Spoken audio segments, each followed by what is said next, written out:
et en calculant le volume des tranches. Dans cette autre nouvelle du même recueil fiction, on a une référence à Leibniz, à des algébristes, à des géomètres.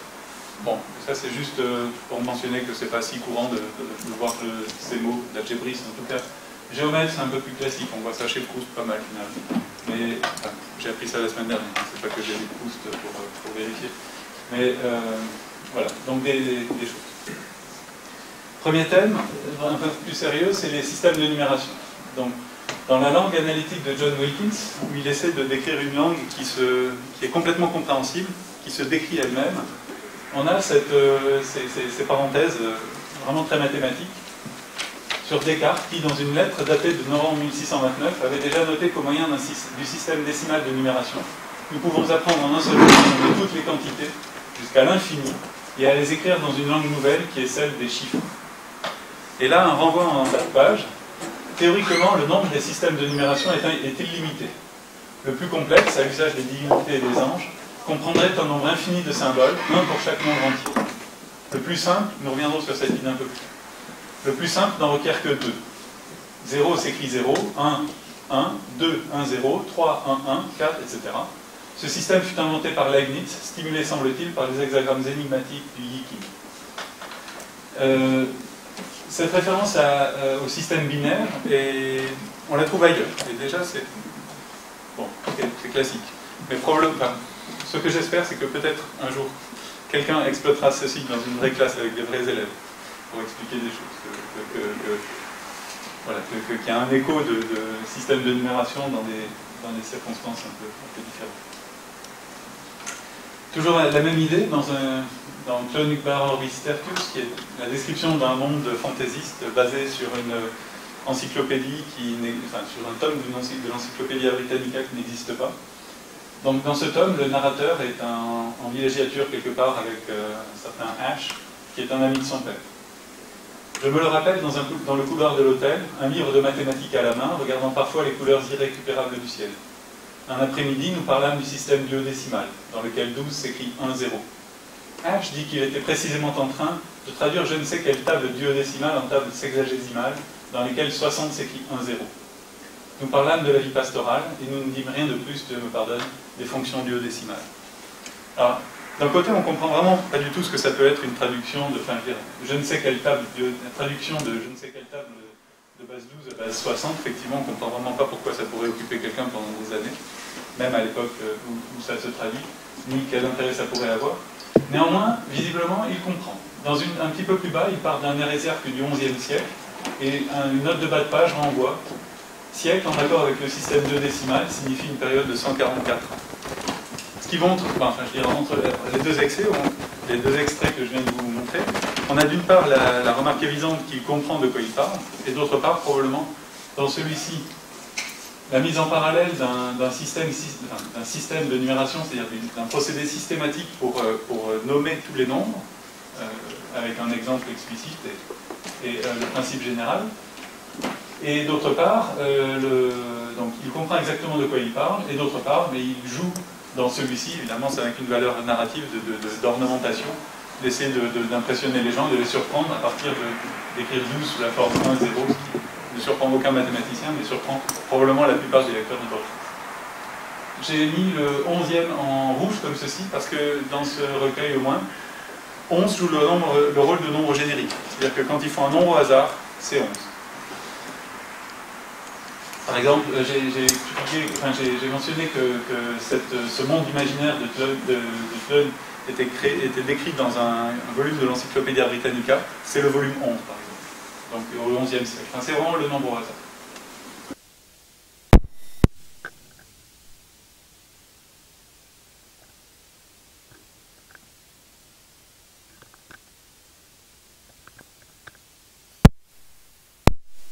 Se compte un petit peu plus tard, mais il me dit que vers 1886, il avait imaginé un système original de numération où chaque nombre correspond à un seul signe. Au lieu de 7013, il disait par exemple Maxime Opel. Au lieu de 7014, le chemin de fer. D'autres nombres étaient Louis Méliane Lafinour, Polymar, Soufre, le bas, la baleine, le gaz, la chaudière, Napoléon, Agustin de Veille. Au lieu de 500, il disait 9.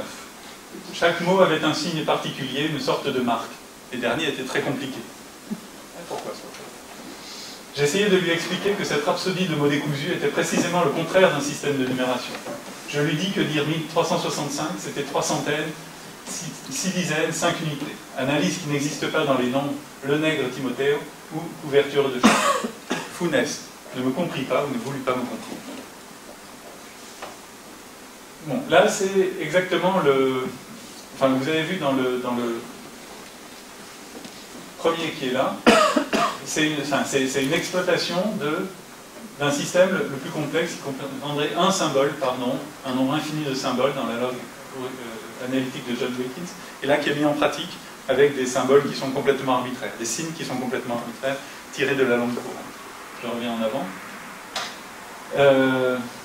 Voilà, donc on a ici 3 extraits qui illustrent qu'il y a plusieurs façons de dénommer les nombres, et que, je ne sais pas, peut-être que quand vous parlez des nombres, peut-être que vous pouvez en parler. La nature du nombre est interrogée. Voici 2 exemples. Ce que vous avez sous les yeux, c'est un cuento entier. Argumentum ornithologicum. L'auteur, dans le recueil l'auteur. Je ferme les yeux et je vois un vol d'oiseaux. La vision dure 1 seconde, peut-être moins. Je ne sais combien d'oiseaux j'ai vus. Était-il en nombre défini ou indéfini? Ce problème implique celui de l'existence de Dieu. Si Dieu existe, leur nombre est défini, parce que Dieu sait combien d'oiseaux j'ai vus. Si Dieu n'existe pas, leur nombre est indéfini, parce que personne n'a pu en dresser le compte. En ce cas, j'ai vu, disons, moins de 10 oiseaux et plus d'un. Mais je n'ai vu ni 9, ni 8, ni 7, ni 6, ni 5, ni 4, ni 3, ni 2 oiseaux. J'en ai vu un nombre compris entre 10 et 1, et qui n'est ni 9, ni 8, ni 7, ni 6, ni 5, etc. Ce nombre entier est inconcevable, ergo, Dieu existe. Alors en fait, j'avoue que je ne comprends pas bien. Donc je vais passer directement à l'autre, où je comprends vraiment que là c'est une révolte, une révolution que nous propose Borges. Dans la nouvelle, une nouvelle tardive, La Mémoire de Shakespeare, qui est publiée vers 1983, donc 3 ans avant sa mort, et qui s'appelle Tigre bleu. Donc là, on a un auteur du temps de l'Inde coloniale anglaise, et cet auteur rêve de tigre bleu en permanence, ce qui est déjà un paradoxe en soi. Une petite parenthèse, un collègue m'a dit, de toute façon, Borges, c'est très simple, quand il ne parle pas de tigre, il parle de maths. Oui, de fait. Mais là, en fait, il parle à la fois de tigre et de maths, comme vous allez constater, puisque ce narrateur va dans un village très très reculé où on a entendu parler de tigres bleus. Et là, il passe des semaines à se faire expliquer que les tigres bleus ont été observés là-bas, là-bas. Vite, vite, vas-y, tu les verras peut-être. Puis non, ils sont déjà partis. Et puis le lendemain, pareil, quelqu'un les voit quelque part ailleurs, et puis personne. Finalement, il monte sur un plateau au-dessus du village où il se trouve, et il voit des pierres bleues. Et en fait, ce sont ça, les tigres bleus, des petits galets ronds. Et il les trouve ronds, à peu près comme ça. Et il les prend, il les met dans son sac, et il est très surpris. Parce que, quand il les sort du sac, il avait conscience d'en avoir pris 3, 4 peut-être, il les sort, et puis il en sort un nombre qui est peut-être 12, 14. Alors il essaie de recommencer, il les remet dans le sac, il les repose, et puis le nombre a changé. Il les jette en l'air, il retombe, il n'y en a plus le même nombre. Il les marque, tous, il les jette, il les redescend, il ne trouve plus aucune marque, mais le nombre a encore changé. Bref. Les tigres bleus sont des petites pierres toutes semblables, circulaires, très lisses, que le narrateur trouve au fin fond de l'Inde, et dont le nombre varie. Et si 3 plus 1 peuvent faire 2 ou 14, c'est que la raison est une folie. En fait, ça devient son obsession. Il passe sa vie à compter ces pierres. Des années comme ça.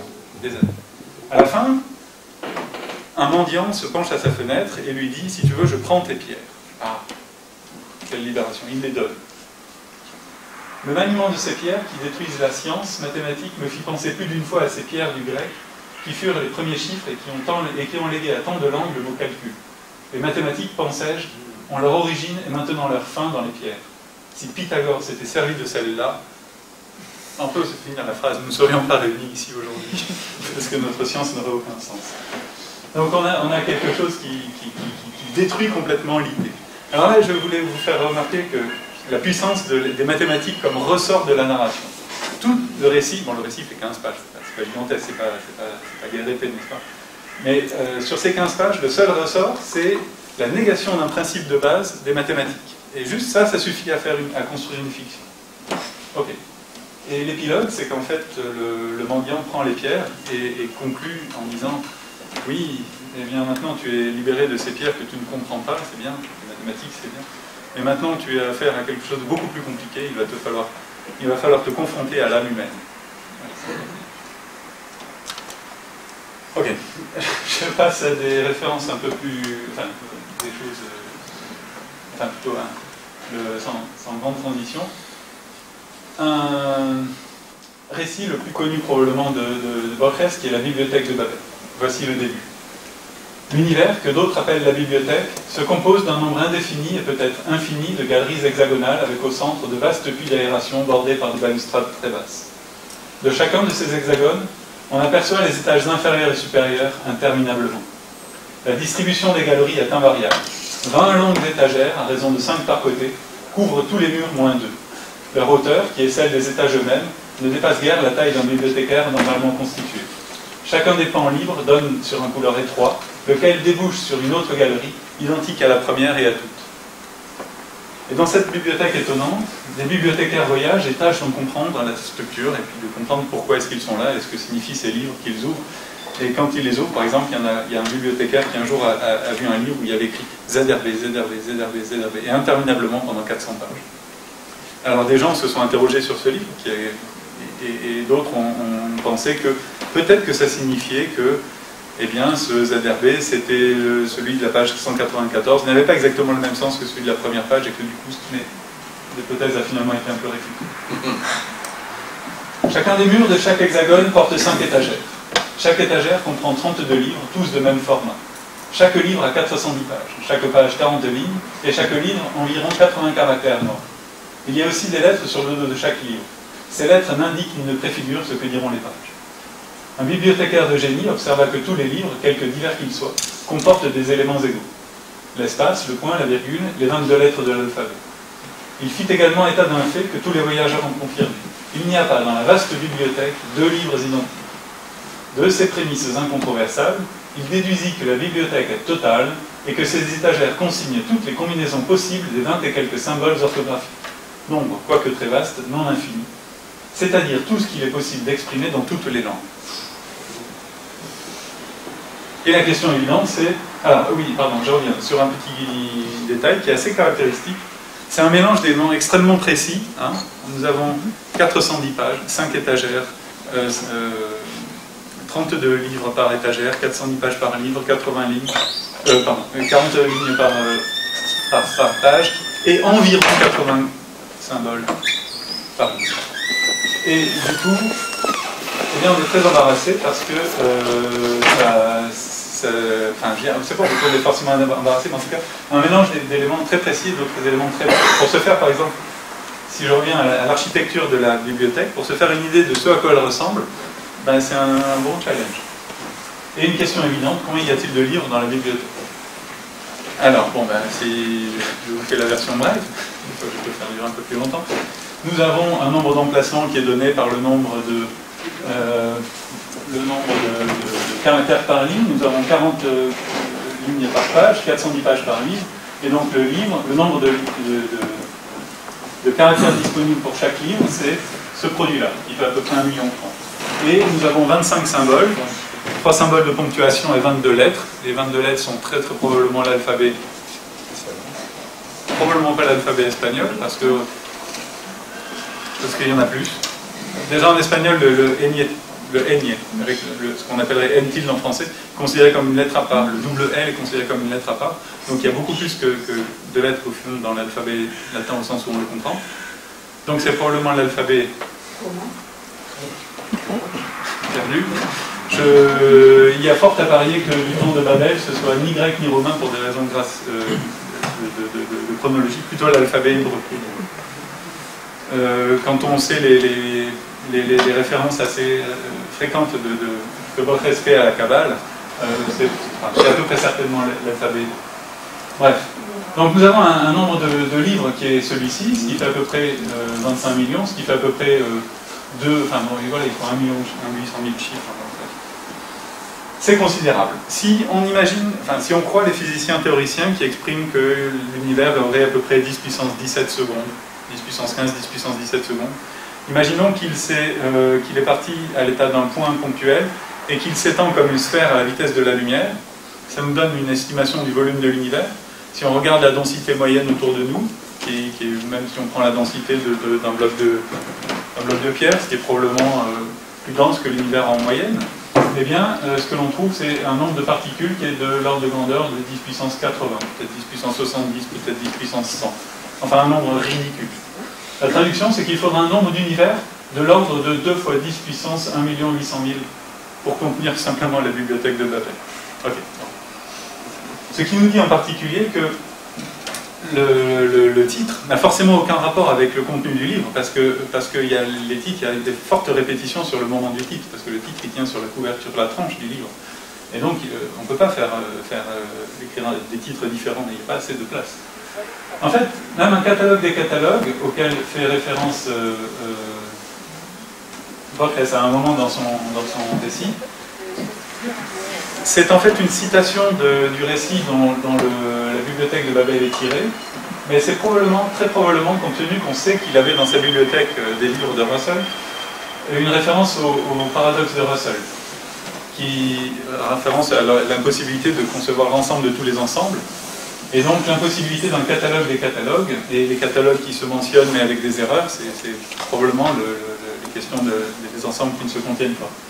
Bon, dans la réalité, en fait, dans ce genre de format, on a un obstacle un peu plus important, c'est qu'un catalogue occupe infiniment plus que, pas infiniment, mais beaucoup plus que 410 pages par la force des choses, puisque, au fond, comme il faut nomenclaturer tous les livres et que tous les livres possibles existent, bien la seule nomenclature possible pour un livre, c'est le livre entier.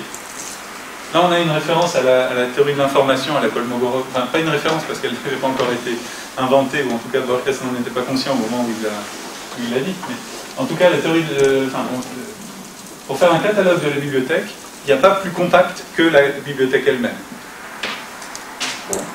Alors peut-être que du coup, il n'y a évidemment aucune information cachée dans les livres, puisque tous les livres existent, et ce qui renvoie une idée qu'on retrouvera dans Funès un peu plus tard. Et il y a cette idée que donc, ce catalogue, cette bibliothèque, l'infini quand même si elle est finie. La bibliothèque est illimitée et périodique. Certains ont voulu voir des questions de savoir comment est-ce que la topologie des choses comme ça. Donc quelle est la forme de l'univers. Et puis je voudrais faire un petit... alors c'est pas très commode. Je vais vous montrer la bibliothèque de Babel, une version online de la bibliothèque de Babel. Donc, qui est... on peut chercher une phrase, par exemple. Voilà, donnez-moi une phrase simple que vous vouliez chercher.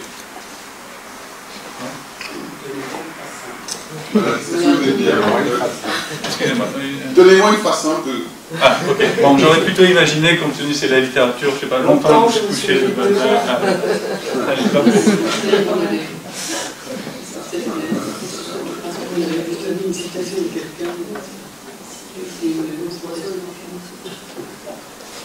Voilà, donc j'ai rentré ceci et on trouve des... Alors j'ai des problèmes pour...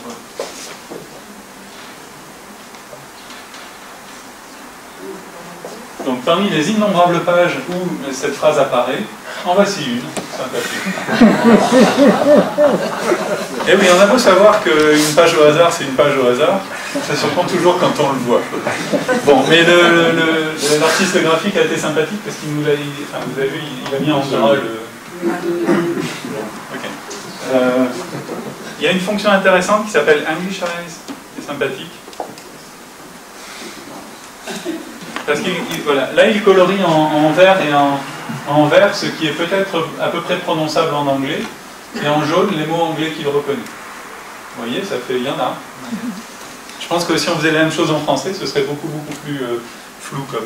Enfin, on obtiendrait beaucoup moins de réponses. Mais ça c'est normal parce que l'anglais a beaucoup plus de mots que. Donc l'adresse, ça s'appelle libraryofbabel.info ou quelque chose comme ça. Alors, toute cette belle construction s'effondre, en quelque sorte, dans la note de bas de page à la fin du cuento, puisque là, le narrateur constate, grâce à son ami Leticia Álvarez de Toledo, qu'il suffirait en dernier ressort d'un seul volume de forme ordinaire, imprimant encore 9 ou encore 10, et comprenant un nombre infini de feuilles infiniment minces. Ok, bon, bah, oui, c'est plus compact. Hein. Vous voyez encore un mélange intéressant entre un nombre infini de feuilles infiniment minces, mais pour donner de la réalité à la chose, on a une précision complètement incongrue à certains égards, corps 9 ou corps 10. Parce que si c'était imprimé en corps 12, ça rentrerait pas. Ok. Cette idée de livre infini, donc là on est en 1941, elle a été reprise quelques années après, en 65 sauf erreur, dans le livre de sable. Donc là, le narrateur reçoit la visite d'un marchand de Bible, et je vous lis l'histoire. Je l'ouvris au hasard. Ah oui, il lui montre un livre spécial. Je l'ouvris au hasard. Les caractères m'étaient inconnus. Les pages, qui me parurent assez abîmées, et d'une pauvre typographie, étaient imprimées sur 2 colonnes à la façon d'une Bible. Le texte était serré et disposé en versets. À l'angle supérieur des pages figuraient des chiffres arabes. Mon attention fut attirée sur le fait qu'une page paire portait par exemple le numéro 40514 et l'impair qui suivait, à droite, le numéro 990. Je tournai cette page. Au verso, la pagination comportait 8 chiffres. L'inconnu me demanda de chercher la première page. Je posai ma main gauche sur la couverture et ouvris le volume de mon pouce serré contre l'index. Je m'efforçai en vain. Il restait toujours des feuilles entre la couverture et mon pouce. Elles semblaient sourdes du livre. Maintenant, je cherchais la dernière. Les tentatives échouèrent de même. À peine pus-je balbutier une voix qui n'était plus ma voix. Cela n'est pas possible. Cela n'est pas possible et pourtant cela est. Voilà. Donc, c'est un autre modèle que le précédent, probablement. Dans le modèle précédent, vous aviez une infinité de chiffres, mais probablement entre 2 pages, il y a une infinité de pages. Ici, visiblement, on peut tourner une page. Où est-ce qu'il tourne la page? Je tournais cette page. Ce qui signifie que l'accumulation, elle se passe exclusivement vers le bord gauche ou le bord droit. Alors ça montre qu'il y a le même nombre de pages, probablement une infinité dénombrable dans les deux nombres, mais ce ne sont pas les mêmes ensembles ordonnés. Bon, un petit détail. En tout cas, on a une référence complètement explicite à l'infini. Et donc on a d'une part une bibliothèque qui contient dans un format donné tous les livres d'un format donné qui peuvent exister, avec un alphabet donné. On pourrait imaginer et s'amuser à compter tous les livres finis qui contiennent n'importe quel alphabet, mais un nombre arbitrairement grand de pages. Et là, on constaterait qu'il y en a un nombre dénombrable. Donc, probablement la même information, ou la même absence d'information que dans les livres infinis, avec les pages infiniment minces que nous voyons dans le livre de sable ou dans la note de bas de page finale. Ce sont donc des objets totalisants dont on a un autre exemple encore plus frappant, qui est la lettre. Dans ce poème, un poète, ami du narrateur, à Buenos Aires, trouve son inspiration dans la lettre, un truc un petit peu mystérieux, et il envoie le narrateur dans l'escalier de sa cage. Alors là, tout à coup, le narrateur a accepté d'aller chez lui, et puis il lui dit c'est en bas dans l'escalier obscur, là, donc il rentre, il descend l'escalier, et l'autre ferme la porte, il est dans le noir, et là il s'inquiète, est-ce que j'ai été kidnappé? Non, en fait non. Tout à coup, alors je vis la lettre. À la partie inférieure de la marche, vers la droite, je vise une petite sphère aux couleurs chatoyantes qui répandait un éclat presque insupportable. Je crus au début qu'elle tournait. Puis je compris que ce mouvement était une illusion produite par les spectacles vertigineux qu'elle renfermait. Le diamètre de la lettre devait être de 2 ou 3 cm, mais l'espace cosmique était là, sans diminution de volume. Chaque chose, la glace du miroir par exemple, équivalait à une infinité de choses, parce que je la voyais clairement de tous les coins de l'univers. Je vis la mer populeuse, l'aube et le soir, les foules d'Amérique, une toile d'araignée argentée au centre d'une noire pyramide, un labyrinthe brisé, c'était l'ombre. Je vis les ombres obliques de quelques fougères sur le sol d'une serre, des tigres, des pistons, des bisons, des foules et des armées. Je vis toutes les fourmis qu'il y a sur la terre, un astrolabe perçant, la circulation de mon sang obscur, l'engrenage de l'amour et la transformation de la mort. Je vis l'Aleph sous tous les angles. Je vis sur l'Aleph la terre, et sur la terre de nouveau l'Aleph, et sur l'Aleph la terre. Je vis mon visage et mes viscères, je vis ton visage. J'eus le vertige et je pleurais, car mes yeux avaient vu cet objet secret et conjectural dont les hommes usurpent le nom, mais qu'aucun homme n'a regardé, l'inconcevable univers. Je ressentis une vénération infinie, une pitié infinie. Bon, outre la... Enfin, moi, ça me transporte un peu, mais outre ceci, si on en reste au point de vue des mathématiques, ben, il y a évidemment cette idée de l'infini concentré en un seul... L'infini d'une part, l'infini concentré en un seul point ou presque point, une petite sphère de 2 ou 3 cm. Alors pour faire ça, il y a un instrument qui est très commun dans la mathématique, c'est l'inversion, bien sûr. On a un objet qui est récursif, puisque la lèvre contient le monde qui contient la lèvre qui contient le monde, etc. Et bref, donc rien qu'avec ces quelques 20 lignes, là, on a des mathématiques, des idées mathématiques qui font fonctionner le récit. Et donc, la question que je vous pose, et ça va être votre travail de voir à la maison, c'est de trouver un objet mathématique qui représente la lèvre. Et je vous propose donc 2 mauvaises réponses. La première est très mauvaise. Un tapis de circoncis. Alors ça a une vertu, c'est un objet qui est récursif, qui est fractal, qui se contient plein. Parce que, comment est-ce qu'on fabrique ce truc? On part d'un carré blanc, on le coupe en 9, et on colorie en noir le carré du milieu, on l'enlève. Ensuite, dans chacun des 8 carrés restants, on coupe chacun de ces carrés en 9, et on enlève le carré central. Et on recommence ainsi, non pas ad libitum, mais ad infinitum, voire ad nauseam. Et là, ce que vous voyez, c'est que si vous regardez une sphère de 2 à 3 cm ici, bon, au pixel près, bien sûr, eh bien, ce que vous voyez, c'est une copie de l'ensemble de l'univers. Mais bien sûr, ça n'est pas du tout ça la représentation raisonnable de la lèvre, parce que, ici, n'importe quel point de l'univers contient l'univers entier. Ça, c'est pas exactement ce qu'il nous est dit. Alors, je vous propose une deuxième image, mais c'est probablement que vous allez trouver mieux, et vous allez m'écrire dans la semaine. C'est ceci.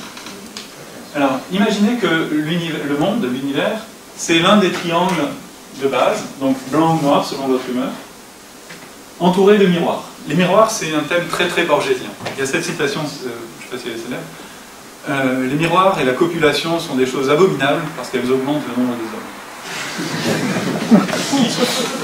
Donc, on a l'univers, des miroirs autour, alors des miroirs circulaires qui permettent par des inversions de faire des images miroirs comme ceci, et donc une infinité d'images de l'univers. Évidemment, si on regarde ici, on ne voit qu'un morceau de l'univers. Éventuellement, on a un petit peu des visions doubles, mais c'est rien de très grave encore. En revanche, si on fait un petit cercle ici, il y a une accumulation de triangles sur le bord de l'univers, donc un petit disque centré au bord de l'univers. C'est un endroit où on voit une accumulation d'un nombre infini de copies infiniment petites, enfin, arbitrairement petites, de l'univers. Bon, et ça vaut ce que ça vaut. Je vous engage à trouver mieux. On a vu donc 3 exemples d'objets totalisants, la LEF, la bibliothèque de Babel, les livres infinis. La langue analytique de Wilkins est une langue qui se contient elle-même et qui permet d'exprimer tout. Donc c'est une espèce de chose comme ça. Et puis, comme objet totalisant, il y a des choses encore plus paradoxales que la LEF, qui semble contenir tout dans presque rien. Ce sont des poèmes d'un mot. Alors je vous raconte par exemple rapidement la parabole du palais. Dans cette parabole, dans cette histoire qui est en 3 temps, un roi demande à un poète de lui réciter un poème beau. Le premier, il est pas mal. Alors le roi couvre le poète d'argent, et le poète revient. La deuxième fois, le poète fait un poème encore mieux, alors il est couvert d'or. Et le 3e jour, le poète hagard s'approche de l'oreille du roi, lui chuchote à l'oreille un poème d'un mot. Et là, le roi fait exécuter le poète, démissionne, quitte son sceptre et sa couronne, et va faire le mendiant à la fin de sa vie. Autrement dit, la puissance qui était contenue dans ce mot, l'idée qui est reprise un petit peu dans d'autres trucs, est suffisante pour exprimer l'univers entier. Et ça, c'est vraiment terrifiant comme idée. Dans Le miroir et le masque, c'est la même idée. Dans chaque personne doit trouver son mot. Et l'écriture du Dieu, c'est un petit peu différent, mais c'est quand même, il y a cette idée de voir tout l'univers traduit à travers un signe très simple. Donc, je remarque que c'est des espèces de concision comme ça, enfin, cette idée de tout résumer la littérature, de la puissance du mot en un seul truc, c'est quelque chose qu'on a tendance à faire quand on est mathématicien. Mais avant de venir à ça, je voudrais dire 2 choses. Il y en a une qui m'échappe depuis 20 secondes, je suis désolé. Bon, une chose évidente, c'est que si on arrive à résumer toute la littérature en un mot, c'est évidemment, comme dans les tigres bleus, la négation de la discipline qu'on est en train de pratiquer. C'est-à-dire les tigres bleus, c'était la négation des maths, puisque s'il n'y a pas de conservation du nombre, il n'y a pas de mathématiques possible. Il y a une topologie pour lancer fond. Enfin, tout s'effondre. ici, si on résume la littérature en un mot, bah, c'est la fin de Il n'y a plus de poète, quoi.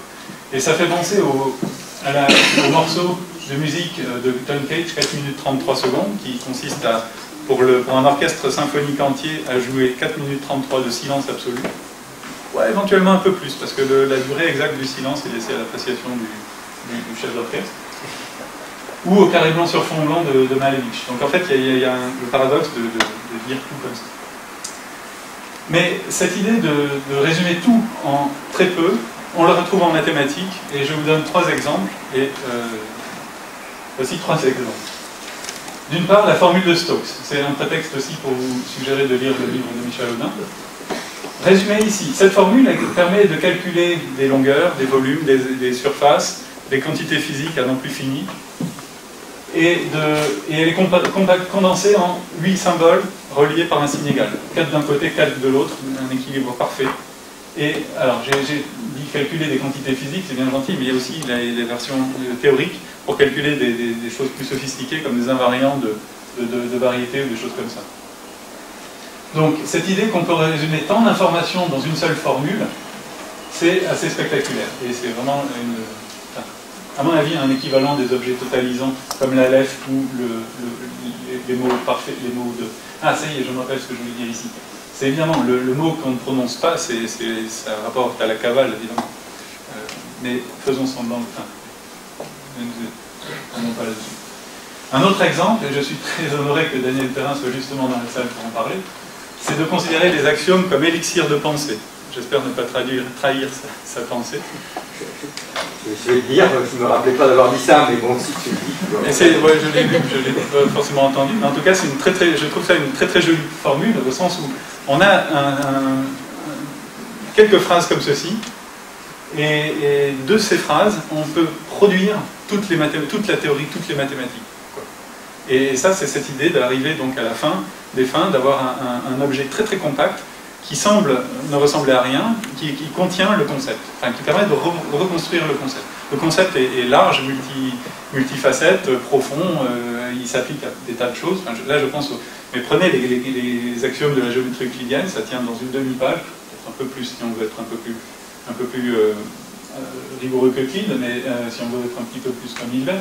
Mais bon, ça tient dans une page et demie, et on arrive à reconstruire toute la géométrie euclidienne à partir de là. Et donc cette idée que, bon, ça c'est un versant de la chose, le côté de la concentration infinie, et d'autre part le fait que c'est l'objet d'un labeur, d'un travail de concentration qui est extrêmement fructueux d'une part et extrêmement long et complexe. Et cette idée apparaît encore dans la littérature, dans le livre qui s'appelle Brazzaville Plage de William Boyd. Dans ce roman, le mari de l'héroïne est un mathématicien qui étudie la théorie du chaos et qui essaie, lui aussi, de comprendre toute la théorie du chaos en une formule. Et à la fin, il y arrive. Ah. Et la formule qu'il obtient, c'est z carré plus c. Alors, vous allez me dire, à certains égards, c'est un peu décevant, parce que c'est même pas une égalité. Mais quand même, z carré plus c, du point de vue de la théorie du chaos, ça veut dire on étudie des suites récurrentes définies par Zn plus 1 égale Zn carré plus c. Et là, à partir de là, on fabrique les Mandelbrot et tous les ensembles de Julia, les ensembles de Mandelbrot, et et le chaos apparaît, quoi. La stabilité, les phénomènes de sensibilité aux conditions initiales. Et donc, finalement, l'image a quand même une certaine portée. Bref, cette idée d'objet totalisant. Ah, j'ai oublié de dire que là, on passe dans des considérations un petit peu plus fumeuses. Comme objet totalisant, nous avons également la mémoire de Funes, dont j'ai déjà parlé tout à l'heure. Irénée Funes, alors déjà c'est un Uruguayen, ça pour un habitant de Buenos Aires, c'est quand même déjà assez détesté, pas mal. Et il a une mémoire d'une fidélité absolue. Funes se souvenait non seulement de chaque feuille de chaque arbre dans chaque parcelle de forêt, mais aussi de chacune des fois où il avait perçu ou imaginé cette feuille. 2 ou 3 fois, il avait reconstitué un jour entier. Il ne s'était pas trompé une seule fois, mais chaque reconstitution avait elle-même pris un jour entier. Non seulement il lui était difficile de considérer que le symbole générique chien inclut tous les individus si dissemblables de toute forme et de toute taille, mais cela l'irritait aussi que le chien vu de profil à 15h14 doit être désigné du même nom que le même chien vu de face à 15h15. La mémoire parfaite. Oui. mais il y a un prix à payer. Il avait appris sans effort l'anglais, le français, le portugais, le latin. Je soupçonne cependant qu'il n'était pas très capable de penser. Penser, c'est oublier les différences, c'est généraliser, abstraire. Dans le monde surchargé de finesse, il n'y avait que des détails, presque immédiats. Penser, c'est oublier les différences. Voilà. Voilà une opération qui est très mathématique. Qu'est-ce que fait le mathématicien, si ce n'est... Ok, il y a un petit interlude, pour l'instant. Si ce n'est voir le point commun qu'il y a entre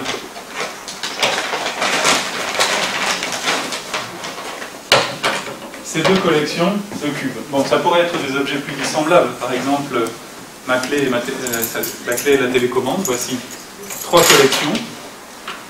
Ces deux se ressemblent vaguement, évidemment, c'est un peu, enfin, au moins dans notre contexte culturel, on reconnaît bien de quoi il s'agit. Mais voici 3 collections, et ces 3 collections ont un point commun.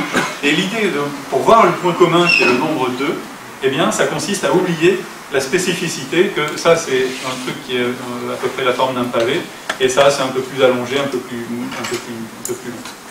Et donc, les objets en mathématiques consistent à prendre des objets différents, ici, l'objet, c'est une collection différente, et à les remettre dans un même paquet qu'on appelle un concept. Poincaré l'a dit sous la forme suivante: faire des mathématiques, c'est donner le même nom à des choses différentes. Et donc, ça, on peut le dire de à peu près n'importe quel acte de pensée. Produire des concepts n'est pas une activité spécifiquement des mathématiciens, bien sûr. Néanmoins, en mathématiques, on a cette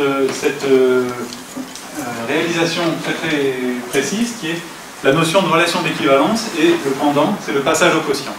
Relation d'équivalence, ça veut dire je considère que ces deux choses sont équivalentes parce que je peux trouver, il y a une relation entre les deux. La relation, c'est qu'il existe une bijection qui va d'une collection vers l'autre collection. Et pour construire des nouveaux... Et ensuite, je peux passer au quotient, c'est-à-dire oublier les différences, oublier que ce sont des cubes, une télécommande et des objets différents, et voir que je ne retiens plus que la classe. La classe, c'est 2. C'est ainsi qu'on construit tous les nouveaux objets. Par exemple, les nombres. Alors, les nombres entiers, c'est un petit peu compliqué. Enfin, je viens peut-être d'esquisser un truc qui pourrait être, qui est une construction des nombres entiers. Enfin, qui peut être transformé en construction des nombres entiers. Mais les nombres relatifs, qu'est-ce que c'est qu'un nombre relatif, après tout? Vous prenez deux entiers naturels, deux entiers naturels, et puis grosso modo, ils désignent le même nombre relatif si la différence entre les deux ici, c'est deux entiers naturels A et B, et on va dire qu'ils représentent le même nombre entier naturel que CD. Ce qu'on voudrait dire, c'est que A moins B, on voudrait dire que c'est C moins B. Le problème, c'est que ça, on n'a pas le droit de le dire en général, parce qu'il pourrait très bien se faire que B soit plus grand que A. Alors du coup, on va reformuler ça de façon équivalente, au moins a posteriori, en disant que A plus D est égal à B plus C. Et donc, on oublie l'intermédiaire qui est en fait le but auquel on veut arriver. Et donc on définit un nombre relatif comme étant un couple d'entiers à cette relation d'équivalence secrète. Quand on fait des classifications, c'est exactement le même genre de choses. Alors je vais dire classification des coniques juste pour vous embêter, mais après tout, voici un interlude.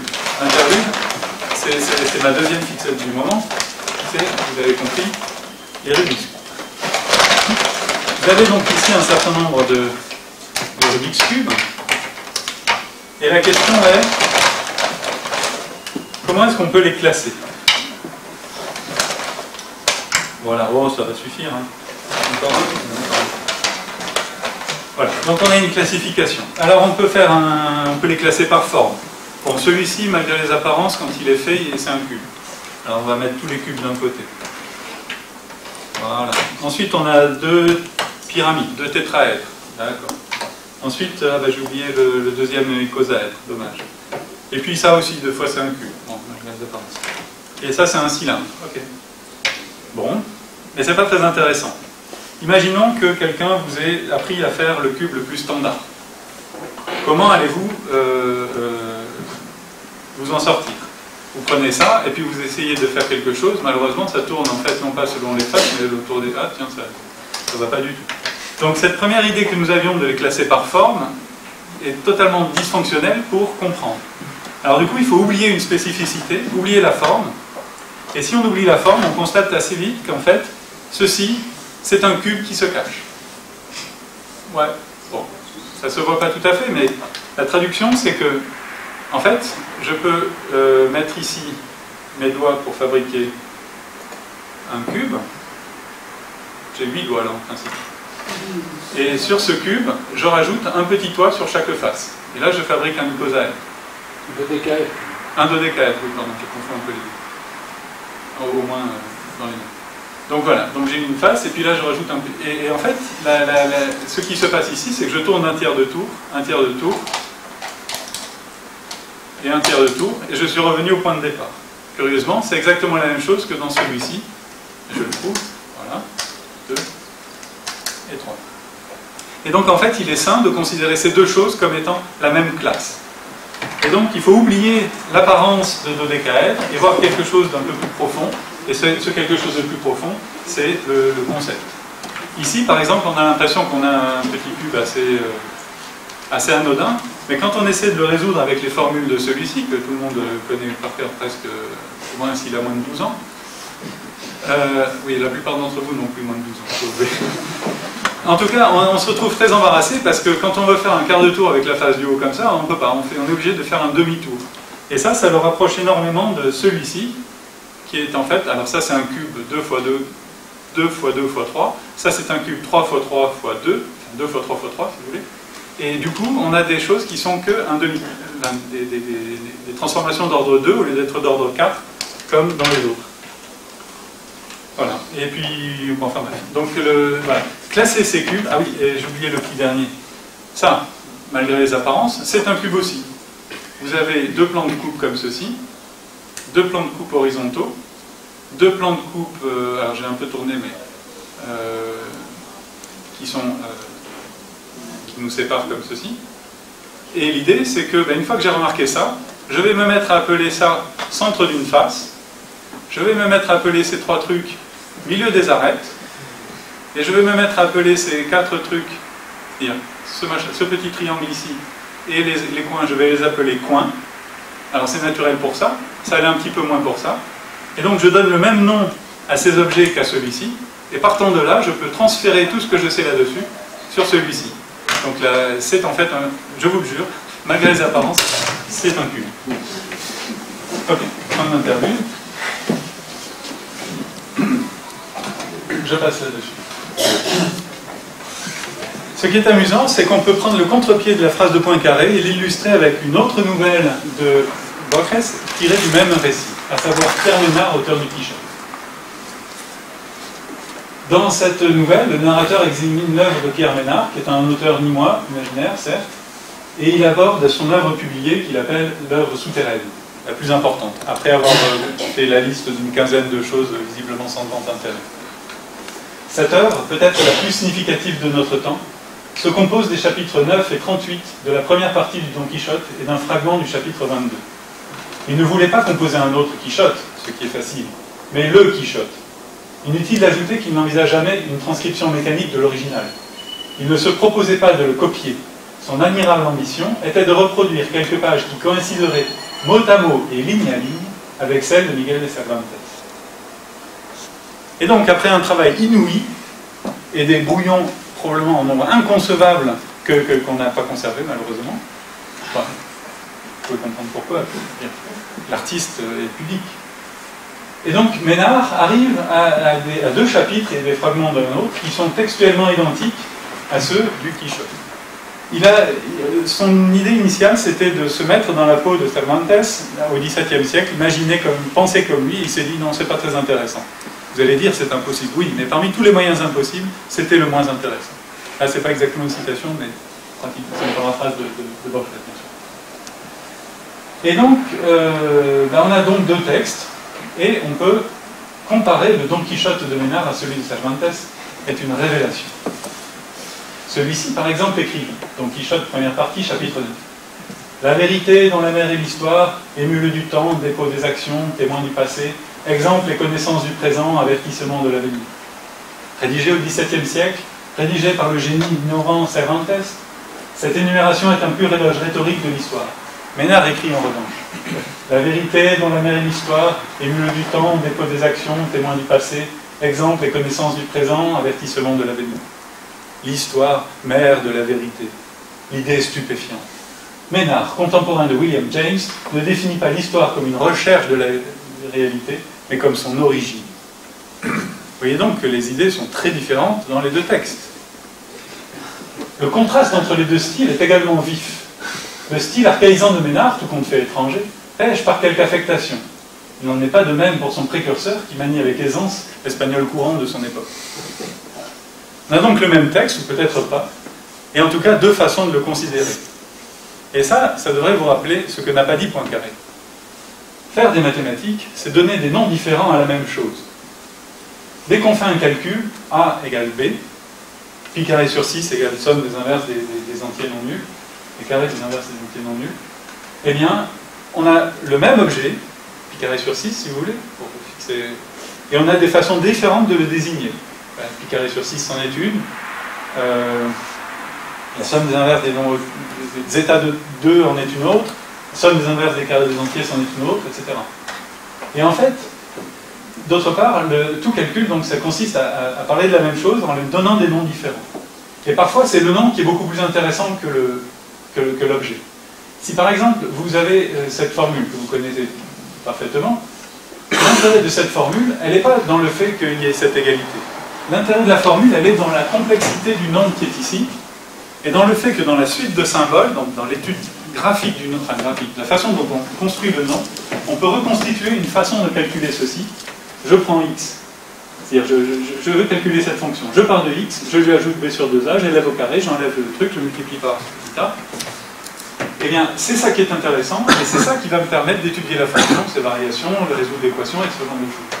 Et donc, les mathématiques, c'est non seulement un travail sur les objets, mais travailler sur les noms, et changer de nom est parfois quelque chose de très utile. C'est aussi une méthode de preuve absolument redoutable.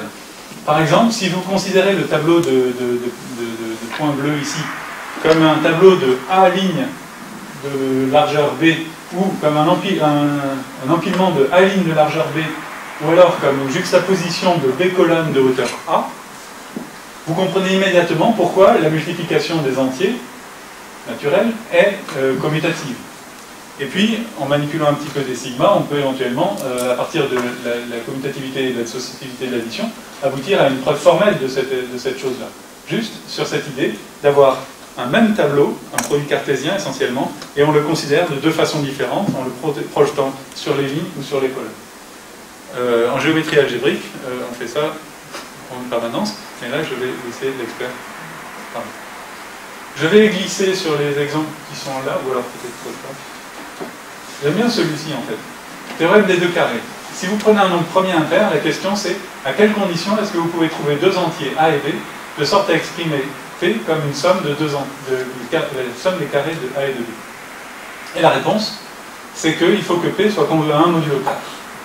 Eh bien, une façon assez rapide de démontrer ce théorème consiste à prendre cet anneau, et donc c'est le quotient de l'anneau des polynômes à coefficient entier par l'idéal engendré par P d'une part et x de plus 1 d'autre part. Et on peut faire le quotient, donc on quotiente par deux choses, deux relations, P égale 0, x de plus 1 égale 0. Et selon l'ordre dans lequel on fait les projections, on tombe sur deux réalisations qui ont une saveur très différente. Partant de là, il est évident que quand vous écrivez P égale A2 plus B2, c'est la même chose qu'écrire que P c'est A plus IB fois A moins IB. Ça veut dire que vous allez factoriser P dans cet anneau-là. Et donc la question c'est est-ce que... Enfin, vous arrivez à factoriser P dans Z de I, et donc ça veut dire que vous avez un diviseur de 0 là-dedans. Et dans ce truc-là, dire qu'il y a un diviseur de 0, ça signifie que x de plus 1 a une racine dans Z sur PZ. Et ça, la théorie élémentaire des corps vous dit que ça existe exactement comme une racine de x de plus 1, c'est une racine quatrième de l'unité, hein, I puissance 4 égale 1 dans n'importe quel corps, que ce soit le corps des complexes ou n'importe quel corps où on a x de plus 1 égale 0, I carré plus 1 égale 0, eh bien, on obtient cette équivalence. So much pour la phrase que n'a pas dit Poincaré. Un palimpseste, c'est un manuscrit dont on a effacé un texte pour en remettre un autre, et a posteriori, l'histoire juge plus intéressant le texte qui a été effacé que le texte qui est encore visible. On parle également de palimpsestes architecturaux, pour désigner les villes qui se sont recouvertes par des couches de civilisation successives. Par exemple, Constantinople, Byzance, dans l'ordre Istanbul, dans l'ordre qu'il faut. Et donc, dans la suite du cuento, Borges, toujours Pierre Ménard, Borges dit ça. Ah oui, s'amuse à lire le Quichotte de Cervantes et à le penser comme s'il avait été écrit par Pierre Ménard. À la réflexion, je pense qu'il est légitime de voir dans le Quichotte final une sorte de palimpseste dans lequel doivent transparaître les traces, ténues mais non indéchiffrables, de l'écriture préalable de notre ami. Malheureusement, seul un second Pierre Ménard, en inversant le travail de son prédécesseur, pourrait exhumer et ressusciter ces villes de Troie. Et voici encore une idée, l'idée de palimpseste, où je vois une résonance mathématique très très forte. Prenons un exemple. Vous connaissez cette formule, vous l'avez déjà rencontrée en tout cas, peut-être que vous ne l'avez pas en tête. Démontrer cette formule, c'est une chose. Il y a des tas de façons, on peut invoquer les nombres de Bernoulli, des opérateurs, on peut faire une preuve par récurrence, on peut faire des tas d'autres façons. Et puis il y a cette preuve sans mots qui est probablement beaucoup plus... qui est finalement une idée de la preuve par récurrence au fond, sauf qu'il faut la formaliser comme il faut. Donc on construit un carré de côté 1, on construit 3 carrés de côté 2, 2 carrés de côté 2, dont un est coupé en 2, on met 3 carrés de côté 3, on met 4 carrés de côté 4, dont un est coupé en 2, on met 5 carrés de côté 5, et visiblement on peut continuer ça à l'infini. Et donc on a quelque chose qui est visuel et qui est ça. Ce que je pense, c'est que ça, c'est le manuscrit qui nous apparaît, et comprendre la formule, c'est trouver le palimpseste qui est caché derrière. Et à cet égard l'exemple de Mackay, enfin oui, je reprends. Donc, les combinatoristes, par exemple, sont très férus de cette activité. Ils démontrent par une méthode plus ou moins abstraite, calculatoire, une égalité entre deux quantités.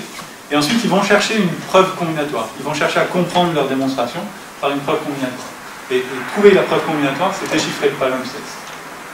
Un autre exemple encore plus frappant, c'est cette remarque de John Mackay, mathématicien qui est professeur émérite au Canada, qui a remarqué un jour que 196 884 était égal à 196 883 plus 1. S'il avait dit 195 884, ça aurait eu aucun intérêt. Mais là, c'est spectaculaire. Pourquoi?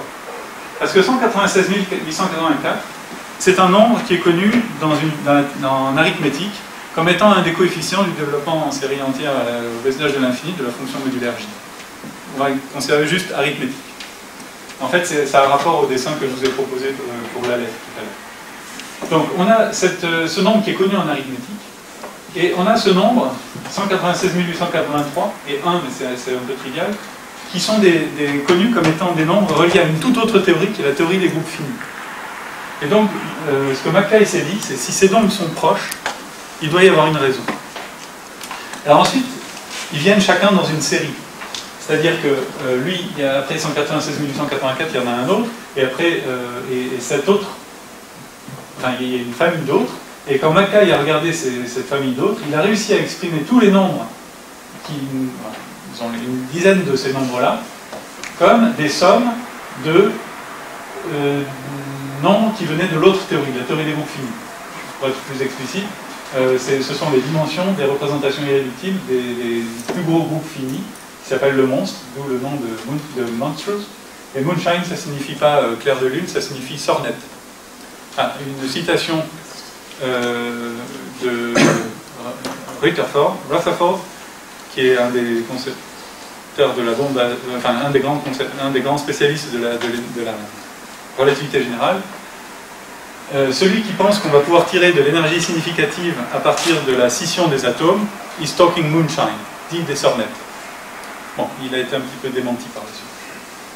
Et cette citation a été signalée par Richard Borcherdt, qui est un mathématicien allemand qui travaille maintenant aux États-Unis, et qui a eu en 1994, 15 ans après la découverte de John Mackay, la médaille Fields pour avoir mis la dernière pierre à une construction algébrique. Donc vous avez l'arithmétique ici, vous avez la théorie des groupes ici, et au milieu vous avez la physique mathématique, une construction algébrique inspirée de la physique mathématique qui permet de relier les deux. Et ça, c'est complètement spectaculaire. Donc 15 ans de travail collectif, et en particulier celui de Borcherdt, pour donner une explication à ce palimpseste, pour déchiffrer le palimpseste. J'ai encore une remarque amusante sur Pierre Ménard, c'est que le chapitre 9 du Quichotte, dans ce chapitre, le narrateur, il exprime qu'en fait, jusqu'ici, il racontait l'histoire qu'il connaissait, et puis il était bloqué, il racontait l'histoire de Don Quichotte, quoi. Il y a une mise en abîme, hein, donc c'est pas Cervantes qui raconte l'histoire, c'est Cervantes qui raconte l'histoire d'un narrateur qui raconte l'histoire du Quichotte. Et il dit que jusque-là, il ne pouvait plus, puis il avait entendu l'histoire, on lui avait raconté, il avait juste retranscrite, mais à partir de là, il est bloqué parce qu'il ne savait plus la suite de l'histoire. Mais dans un marché, il voit un Maurice espagnolisé qui est en train de lire un manuscrit et de se marrer, un manuscrit écrit en arabe. Et alors il lui demande pourquoi, et il lui dit ah, il y a Rocinante, il y a Dulcinée, Toboso, tout ça, et ah bon, mais ça c'est mon histoire. Et du coup, il s'aperçoit qu'en fait c'est de fait l'histoire de Don Quichotte. Donc en fait, le chapitre 9, dans le chapitre 9, Cervantes explique que le narrateur explique qu'il n'est pas en train d'inventer une histoire, mais de la transcrire à partir d'un manuscrit qui existe. Là, vous avez un jeu de mise en abîme, et de miroir et de double qui peut devenir un peu vertigineux. Je vais essayer de ne pas me prendre. Vous avez d'une part Cervantes, un auteur espagnol réel, d'un texte qui n'existait pas, ouais, forcément, parce que c'est quand même lui à la fin des fins, l'auteur du Quichotte, mais qui fait semblant qu'il copie ça à partir d'un manuscrit qui lui n'existe pas.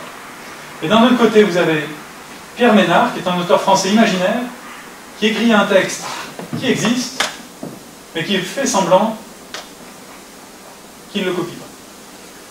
Et à un autre niveau, donc là on a mis Cervantes et Pierre Ménard, puisque c'est les deux auteurs du Quichotte, mais à un autre niveau on peut mettre Cervantes et Borges en regard. Vous avez un auteur espagnol réel qui invente un narrateur imaginaire espagnol, et là c'est en parallèle un auteur argentin réel qui invente un auteur imaginaire français. Bon, évidemment la nationalité c'est juste pour que vous reconnaissiez de qui je parle, mais il y a ce jeu de miroir qui illustre des idées de symétrie. Petite anecdote, Ben-Enreli, ça proviendrait peut-être d'une racine arabe qui signifie cerf, comme dans Cervantes. Bref, ce que nous demande Borges, c'est qu'est-ce que c'est qu'un auteur au fond. Et il répond à la question dans le texte Borges et moi, qui est un texte qui tient sur une page, et dont là vous avez à peu près les deux tiers. C'est à l'autre, à Borges, que les choses arrivent. Moi, je marche dans Buenos Aires. Je m'attarde peut-être machinalement pour regarder la voûte d'un vestibule et la grille d'un patio. J'ai des nouvelles de Borges par la poste, et je vois son nom proposé pour une chaire ou dans un dictionnaire biographique. J'aime les sabliers, les planisphères, la typographie du XVIIIe siècle, le goût du café et la prose de Stevenson. L'autre partage ses préférences, mais non sans complaisance, et d'une manière qui en fait des attributs d'acteur. Je ne sais pas lequel des deux écrit cette page. Oui, c'est-à-dire que là, il fait la différence entre le Borges, qui est l'être humain qui existe, celui qui est en train d'écrire, le personnage public, et il y en a peut-être un quatrième qui est la personne que les lecteurs imaginent, qui est probablement distinct des trois précédents. Le personnage public étant une construction sociale, chaque lecteur a une perception de Borges. Tout à l'heure, j'ai dit, ok, quand on veut construire de nouveaux objets en mathématiques, on fait des relations d'équivalence, on passe au quotient, boum. Et là, on a des trucs qui... Au début, ils étaient équivalents quelque part, et puis à la fin, ils deviennent égaux dans le quotient. Mais c'est un peu évacuer très rapidement cette question de l'égalité. L'égalité qui pose des problèmes en mathématiques. Par exemple, dans la question de... Le problème du mot en mathématiques, c'est la chose suivante. On définit un groupe, et ce groupe, on le décrit par des générateurs. Donc on sait que tout élément du groupe, c'est un produit de certains éléments, x1, xn. Et puis, on sait que ces x1, xn satisfont à certaines relations. Par exemple, si je veux traduire z sur 3z, je peux le présenter comme étant un générateur, par exemple x1, et puis la relation que x1 au cube égale 1. C'est z sur 3z, c'est le groupe le plus général dans lequel, qui est engendré par un élément et dans lequel cette relation est satisfaite. Eh bien, donc ça c'est juste un exemple. Le problème du mot, c'est la chose suivante. Vous avez un groupe qui est parfaitement défini, et puis vous vous donnez un élément, xi1, puissance alpha 1, xi2, puissance alpha 2, xis, puissance alpha s, qui décrit un élément de façon non ambiguë dans le groupe. Eh bien, la question de savoir si cet élément, c'est le neutre du groupe, savoir est-ce que le neutre du groupe, on sait exactement qui c'est, n'est-ce pas? Eh bien, on a deux éléments bien définis, et savoir s'ils sont égaux ou pas, c'est un problème qui est algorithmiquement insurmontable, non décidable. Il y a un atelier quelque part qui parle de ces propositions qu'on ne peut pas ni démontrer ni réfuter. C'est dans cet ordre de grandeur. C'est-à-dire qu'il n'est pas possible de programmer un ordinateur, de définir un algorithme, plus précisément, qui prend en entrée ces données combinatoires, et puis la donnée de I1 et de alpha 1, de I2, alpha 2, etc., et qui décide si cet élément dans ce groupe est l'élément trivial ou pas. Autrement dit, on a un problème qu'on est incapable de décider si oui ou non ces deux machins sont égaux. Donc on sait qu'ils le sont ou qu'ils ne le sont pas, en tout cas on le croit, et le décider, c'est quasiment insurmontable en général. Quand on a en informatique un logiciel de calcul formel, quand on a deux expressions, savoir si elles représentent le même nombre, le même polynôme, le même tout ce que vous voulez, c'est un problème. L'associativité, vous évacuez ça en 2 minutes en disant je sais que A fois BC égale AB fois C, et du coup désormais j'écrirai plus les parenthèses.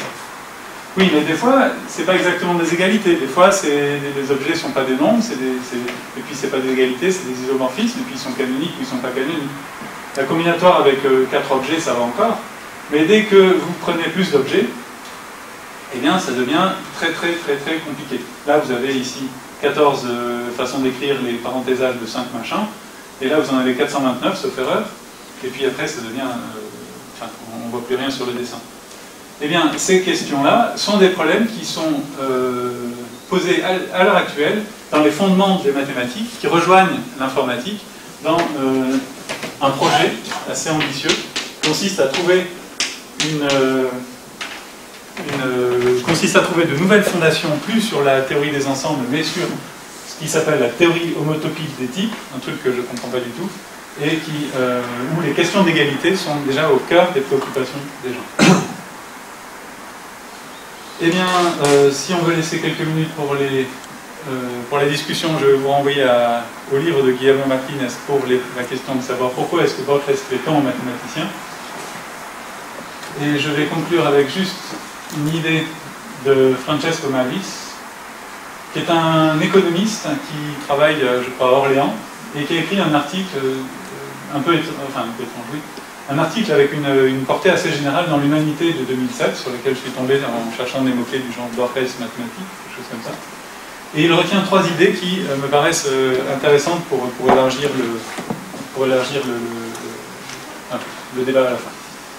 C'est que la première idée, c'est que quand la littérature utilise des mathématiques, évidemment, comme on l'a constaté à travers tous les exemples, on n'a pas une théorie axiomatique et puis un déroulé de théorèmes aussi formellement que ça. On a plutôt une correspondance un petit peu, comme il dit, imparfaite, avec des vagues analogies et d'obscurs reflets. Mais quand même, comme moteur de fiction, on l'a vu encore une fois avec Borges, bon, Pierre Ménard, c'était une réinterprétation et c'était pas l'idée d'exploiter des mathématiques pour ça, mais les exemples précédents, l'inspiration était clairement mathématique au départ, et fonctionne comme moteur de fiction. De même que les axiomes fonctionnent comme moteur pour produire les théories. D'autre part, la tension intellectuelle qui sous-tend la rationalité mathématique peut constituer en soi une inquiétante et stimulante séduction poétique. C'est-à-dire que, voilà. Et la troisième idée, c'est que bien que les mathématiques fassent peur, lorsqu'elles sont intégrées dans la littérature, tout à coup, elles ne font plus peur du tout. Pourquoi? Parce qu'en fait, essentiellement, une fois décortiquées du bagage culturel qui constitue le langage mathématique et les habitudes des mathématiciens, eh bien, une fois qu'on a fait ça, même les raisonnements les plus abstraits sont conformes à la cohérence narrative et au schème de la logique, c'est-à-dire que grosso modo, tout le monde s'y retrouve en quelque sorte. Et ceci suggère donc oui, voilà. Ces 3 idées donc, me paraissent assez intéressantes pour justifier l'intérêt des mathématiques comme moteur de fiction utilisé dans la fiction. À la fin des fins, ma seule intention était de vous suggérer de lire ou, encore mieux, de relire Borges.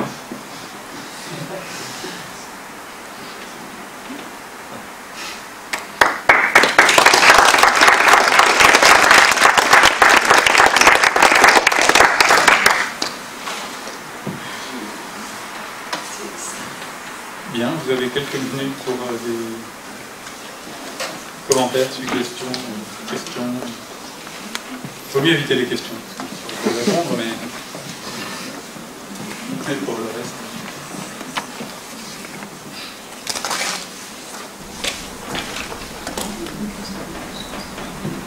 Bon, eh ben, puisque vous dites rien, je vous fais un tour de magie. Ça vous apprendra. Alors, un tour de magie qui est tiré de...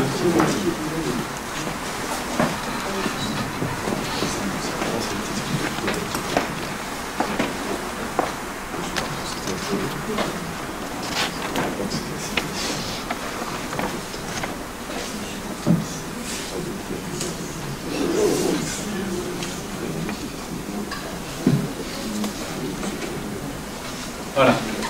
Alors, là, j'ai besoin de quelqu'un qui vient faire... Il y a une question, est-ce que c'est toi ou Borges qui est l'auteur de la dernière citation? Ah, c'est Borges, bien sûr. Ah oui.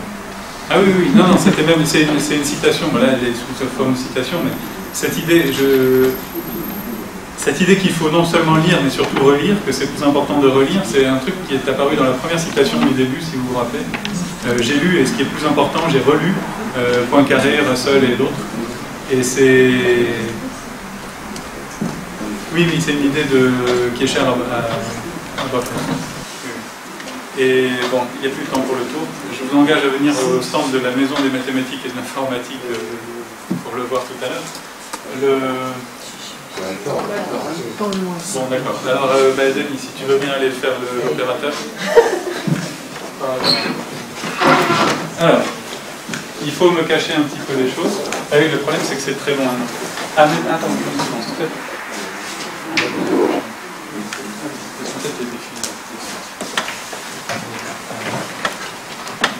Voilà, donc tu peux t'asseoir.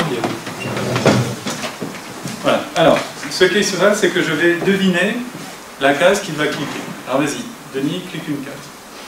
Celle que tu veux. Je regarde pas, hein, je vous promets que je ne triche pas. C'est bon? C'est bon? Oui. Ok. T'as pas cliqué une case. Ah, j'ai posé le curseur dessus. Ah oui, oui, mais non, mais cliquer, c'est cliquer. Voilà. Clique sur une case. Elle change de couleur en fait quand on clique. Non, il se passe rien. Alors, non, mais alors, tape comme ça avec le. Oui, le ton n'est pas très bon. C'est bon? Ok. Eh bien, c'est celle-ci. Alors, c'était très facile parce qu'il y avait encore le curseur dessus. Donc, bon, ok. C'était surtout très facile parce qu'évidemment, dans un truc blanc, s'il en tourne une. Alors, plus compliqué. Denis, tu vas, s'il te plaît, construire un paysage aléatoire. Donc, cliquez quelques cases. Quelques-unes, tant que tu veux. 1, 2, 3, 4, 5. Pas 16, parce que sinon tout va devenir rouge, c'est pas très intéressant non plus. Voilà. On est bon? Alors là, vous êtes d'accord que j'ai aucune idée de ce qui peut se faire là-dessus. Bon. Enfin, j'ai tellement aucune idée que s'il change une case, je ne saurais pas. Alors je vais faire appel à mon complice. Voudrais-tu cliquer sur la case complice, s'il te plaît? Sur lequel? Complice, en bas à gauche. Et là, il va changer une case et une seule, d'accord? Il faut s'autoriser quelque chose. C'est fait? Très bien. Alors maintenant, tu vas cliquer une autre. Maintenant, vous avez toujours compris que... Enfin, plutôt, compris, j'ai rien à comprendre. Vous constatez que je sais rien du tout de ce qui se passe là. Et maintenant, s'il te plaît, clique une case au hasard. Et ensuite, il faut enlever le truc, enlever le curseur. Ouais. Et là, je vais deviner la case. C'est dur, hein? C'est super dur. Mais à mon avis, c'est celle-ci.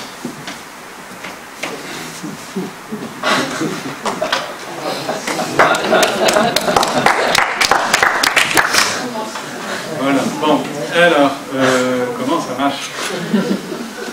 Eh bien, c'est très simple. Il y a un complice. Et on a des fluides. Bien, bah, écoutez, on va se voir au stand de la MMI. C'est salle 104 au rez-de-chaussée. Évidemment, ce n'est pas de la magie, évidemment, c'est des mathématiques, mais ça n'a tellement rien à voir avec Borges. Je vous fais juste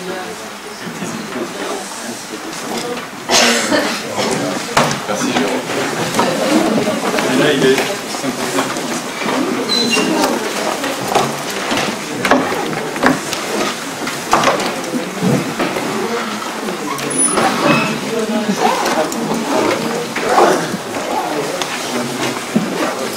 question que vous n'avez pas posée, c'est qu'est-ce que Borges savait de mathématiques?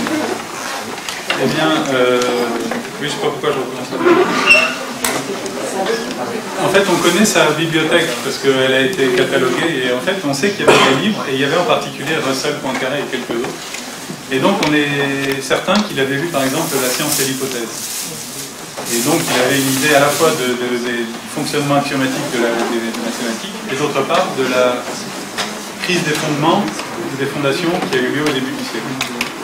Un truc qui me rend triste, et j'ose pas imaginer, enfin j'arrive pas à imaginer ce qu'il aurait fait s'il avait connu le théorème de Gödel, qui date des début des années 30, 1930 ou 31. Parce que là, avec ça, c'était quand même autre chose que l'ensemble de tous les ensembles. Et pourquoi tu penses qu'il ne le connaît pas? Ben, en tout cas, je n'ai jamais rien lu qui suggère...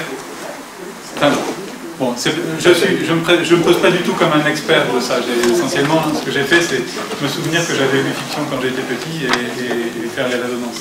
Donc je ne suis pas un expert. Néanmoins, je pense qu'il y aurait des choses qui seraient... Quelqu'un l'aurait détecté et ça apparaîtrait quand on fait Borges mathématiques. On voit Russell assez rapidement, on verrait Gödel. Mais probablement les vecteurs de diffusion de la... Enfin, dire c'était un scandale, Gödel. Et donc le fait qu'il soit... qui se diffuse dans le monde des mathématiciens était quand même autre chose que le fait qu'il se diffuse dans le reste de la société. Poincaré avait ses entrées dans le monde, en quelque sorte. Enfin, disons, il avait une voix qui portait dans la société. Par contre, je ne pense pas que Gödel et les logiciens de genre Frege, qui étaient un peu spécial, et autres, arrivaient à se faire entendre en dehors du cercle des logiciens. Donc voilà. Mais après, c'est l'hypothèse du jour. Hein. Je peux me tromper complètement. Enfin, du jour, non. Puisque la parole, il y a un autre point qui m'a donné, c'est que il y a quelque chose qui est un paradoxe très frappant et qui pourrait donner certainement lieu à la littérature, c'est Bernard Tarski. Oui. Le fait que tu peux découper, quand j'ai pensé avec ton Aleph là, mais il n'y a pas d'allusion à ça, le fait qu'on peut découper une pomme et en faire la lune, par exemple. Ouais, c'est compliqué, il faut être habile de ses doigts. Non, mais ça, dans de la culture un peu plus bas niveau, ça a donné une blague dans Futura. Mais c'est Futurama, mais c'est une série animée. Mais il y a quand même un appareil qui duplique les objets qui s'appelle la machine de l'interci. Quand même. Ça va pas aussi loin dans le Il y a ça dans la Bible, hein. Oui, voilà, c'est ça. Multiplication des parts. Il y a quand même c'est Bernard Tarski explicite.